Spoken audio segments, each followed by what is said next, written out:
প্রধানমন্ত্রী নরেন্দ্র মোদীর নেতৃত্বে এগিয়ে চলেছে দেশ এবং রাজ্য। আগামী দিনে একই দিশায় এডিসির অগ্রগতি নিশ্চিত করতে প্রয়োজন ভারতীয় জনতা পার্টির সরকার। আজ গঙ্গানগর গন্ডা তুইসাই কেন্দ্রের প্রার্থী ভূমিকানন্দ রিয়াং এবং রায়মাবেলি কেন্দ্রের প্রার্থী সমীর রঞ্জন ত্রিপুরার সমর্থনে গন্ডাছড়াই মোটর স্ট্যান্ডে নির্বাচনী জনসভায় এই কথা বলেন মুখ্যমন্ত্রী ডক্টর মানিক সাহা।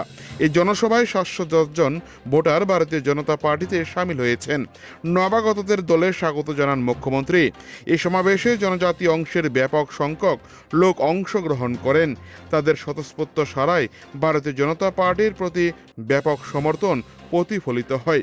মুখ্যমন্ত্রী বলেন, বর্তমানে ভ্রষ্টাচারের সরকার চলছে এডিসিতে। জনগণ মিথ্যাচার ও অশান্তি চায় না, উন্নয়ন চাই। তাই ভরসা একমাত্র বিজেপি।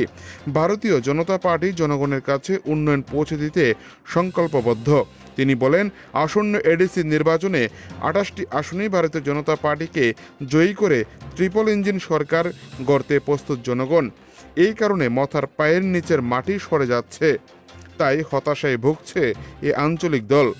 এদিন নাম না করে তিনি বলেন, সিপিএমের কায়দায় সন্ত্রাস, হামলা, হুজ্জতি করে রাজনীতি করছে মথা, যা জনগণ কোনোভাবেই মেনে নেবে না।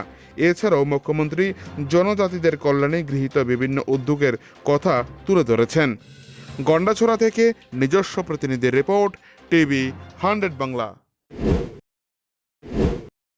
জনজাতি অধ্যুষিত এলাকা আমরা করছি, সেখানেও তার ডেভেলপমেন্ট।